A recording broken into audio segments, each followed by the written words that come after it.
Hallelujah. स्वागत है आप सबका मेरी भविष्यवाणियों की पुस्तक में।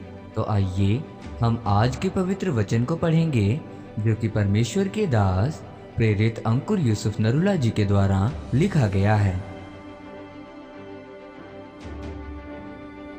आपका परिश्रम महिमा को लाता है, जैसा कि पहला कुरिन्थियों अध्याय 15 उसकी 58 आयत में लिखा है।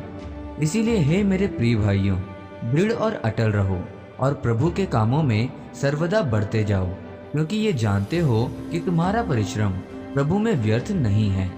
मेरे प्रियो, आप मेरी गवाही को सुन चुके हो कि जब मैं 2004 में प्रभु में आया तो 2005 तक भी मुझे कोई चंगाई और छुटकारा नहीं मिला, जिसकी वजह से प्रभु में 2 साल पूरे होने के बाद भी आत्महत्या करने से मेरा ध्यान नहीं हटता था। जब मैं बाइबल के वचन पढ़ता था तो मुझे शांति मिलती थी, इसीलिए मैं रोज रात को 6-6 घंटे बाइबल पढ़ता रहता था। फिर एक दिन परमेश्वर ने इस वचन के द्वारा मुझसे बात की। इसलिए हे मेरे प्रिय भाइयों, दृढ़ और अटल रहो और प्रभु के कामों में सर्वदा बढ़ते जाओ, क्योंकि ये जानते हो कि तुम्हारा परिश्रम प्रभु में व्यर्थ नहीं है।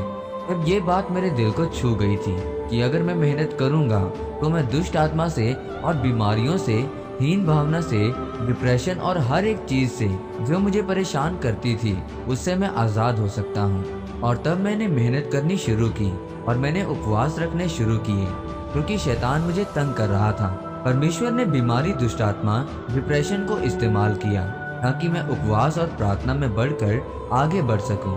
अगर आप ये जानने में असमर्थ हैं कि जो चीजें आपके जीवन के आसपास हो रही हैं वो क्यों हो रहा है, इसीलिए कि आप परमेश्वर में आगे बढ़ सकें, लेकिन परमेश्वर आपके साथ कभी जबरदस्ती नहीं करेगा।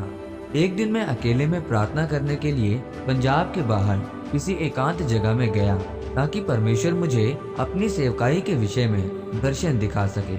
और मैंने ये दर्शन देखा कि अलग अलग जगह पर ब्रांचों में लोग टीवी पर मुझे सुन रहे हैं। मैं आपको ये बताना चाहता हूँ कि जब आप सही मायने में परमेश्वर के साथ समय बिताते हैं तो परमेश्वर आपको ऐसा दर्शन देगा जो आपकी पीढ़ियों को बदल देगा। लेकिन ये आसान नहीं है, आपको लगातार प्रार्थना, उपवास और प्रयास करना पड़ता है। पहला पत्रस अध्याय 1 उसकी 10 आयत में लिखा है कि इसी उद्धार के विषय में उन भविष्यद्वक्ताओं ने बहुत खोजबीन और जांच पड़ताल की, जिन्होंने उस अनुग्रह के विषय में जो तुम पर होने को था भविष्यवाणी की थी। यीशु मसीह ने कहा, अगर तुम मसीह में आ चुके हो और बपतिस्मा ले चुके हो तो तुम्हारी जिंदगी में दुख आएंगे, लेकिन उसके बाद महिमा भी आएगी। आज लोग अपने जीवन में प्रार्थना, उपवास में प्रयास नहीं करना चाहते। वो अपने विश्वास में अटल नहीं रहते। वो सब कुछ आसानी से चाहते हैं। वो मसीह में मेहनत नहीं करना चाहते, जिसके कारण वो अपने जीवन को बदलते हुए नहीं देखते। इसीलिए मेरे प्रियो, अगर आप अपने जीवन में महिमा को लेना चाहते हैं तो पवित्रताई में अपने जीवन को व्यतीत करें। अपनी परीक्षाओं के दिनों में अड़े और खड़े रहें ताकि आप अपने जीवन में आशीषित हों और आप चमकने पाएं। आमीन। आइए इस प्रार्थना को आप मेरे साथ एक मन होकर करें। सर्वशक्तिमान परमेश्वर, इस वचन के लिए मैं आपका धन्यवाद करता हूँ। परमेश्वर, मैं प्रार्थना करता हूँ कि मैं अपने जीवन में लगातार आपके वचनों पर चलने का प्रयास कर सकूं, विश्वास में, पवित्रताई में चलकर आपके कामों को कर सकूं, ताकि मैं आशीषित हो सकूं। प्रभु यीशु मसीह के नाम में, आमीन। परमेश्वर आप सबको आज के वचन के ऊपर मनन करने के द्वारा आशीषित करें। आमीन।